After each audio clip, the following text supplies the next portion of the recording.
The day humanity received their official recognition from the Galactic Council, the chamber barely offered them a second glance. Their file read like a mediocre report card: unremarkable thermal tolerance, decent power-to-weight ratios, nothing that screamed future powerhouse. But there was one footnote that did raise a few diplomatic eyebrows. Humans were among the precious few non-apex predator species to claw their way to sentience, let alone breach the void of space itself. A statistical anomaly, perhaps a fluke of evolution. Yet, for all their peculiar achievements, the Council's consensus was damning. Humans lacked honor.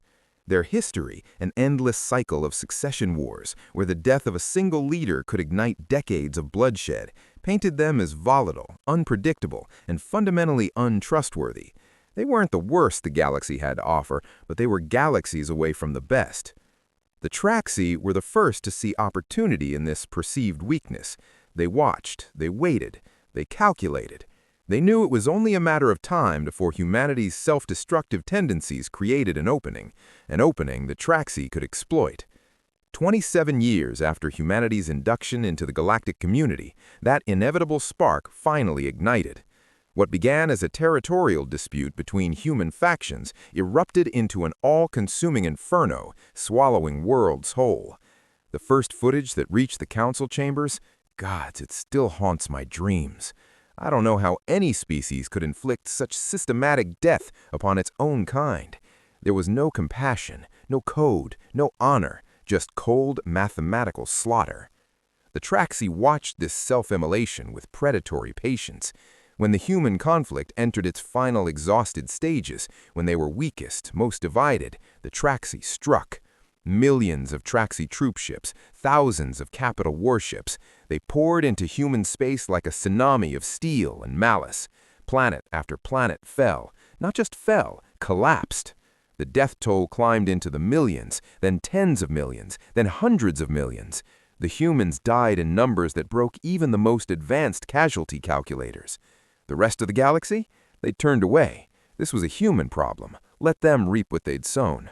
Some races, eyeing potential real estate, even supplied the Traxi with provisions and advanced weaponry in exchange for promised slices of conquered human territory. Humanity stood at the precipice of extinction.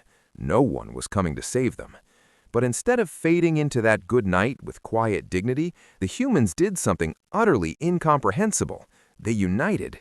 Decades of hatred, centuries of blood feuds, millennia of grievances, all evaporated in weeks. Former enemies who had pledged to exterminate each other just months prior now embraced as brothers in arms.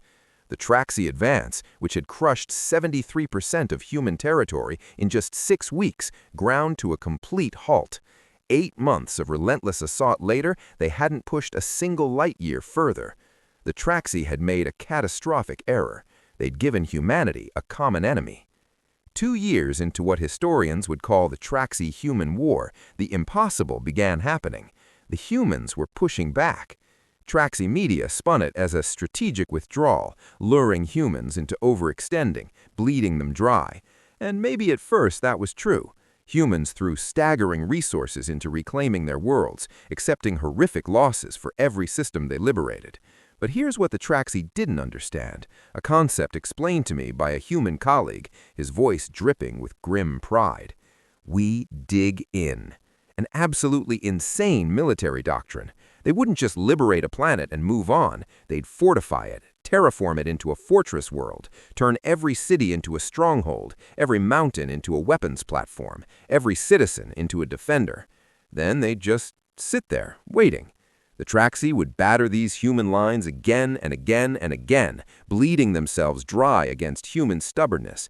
And just when the Traxi thought humanity's breaking point, when the humans seemed content with their reclaimed territory, the humans would launch a massive counteroffensive, shattering Traxi formations and forcing yet another humiliating retreat.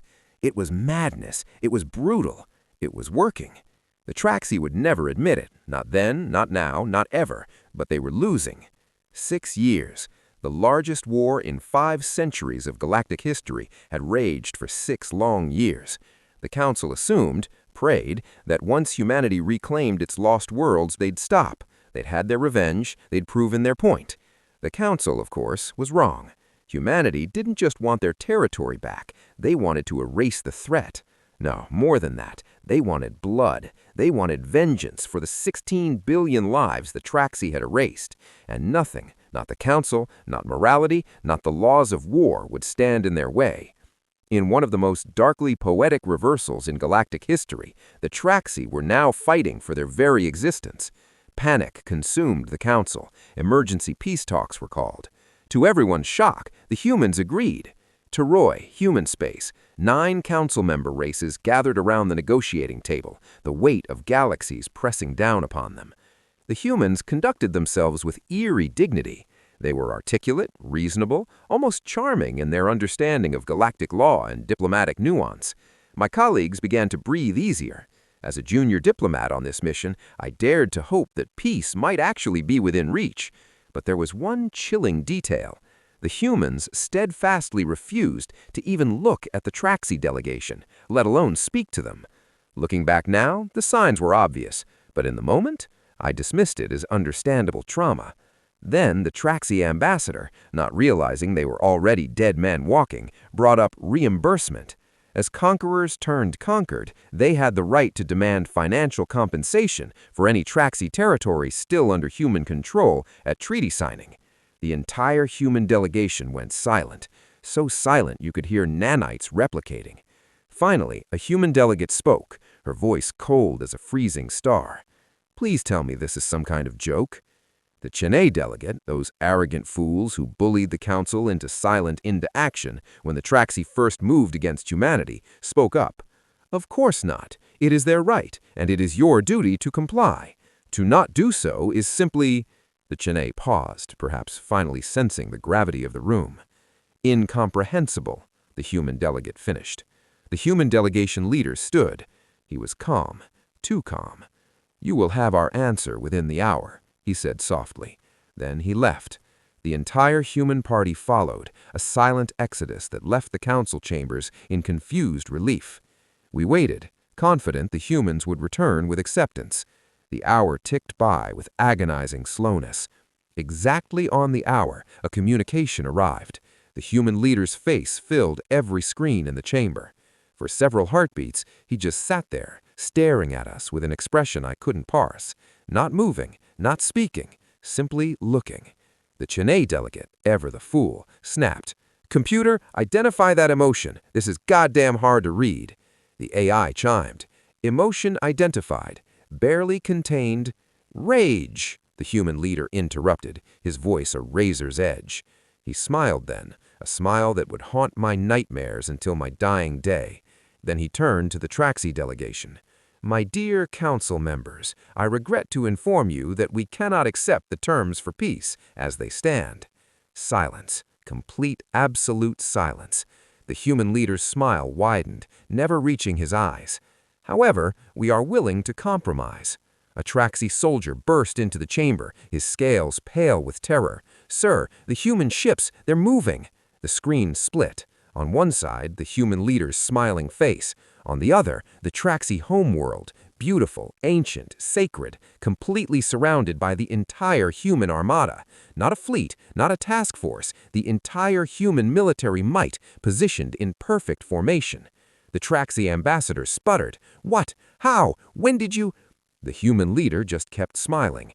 Then, without a word of warning, without any word of declaration of war, without so much as a whispered threat, the human armada opened fire. Within seconds, millennia of Traxi culture, billions of lives, a civilization that had stood for thousands of years, incinerated, reduced to radioactive ash and molten rock. No one moved, no one breathed. The Traxi's grief was a silent scream that echoed in every heart.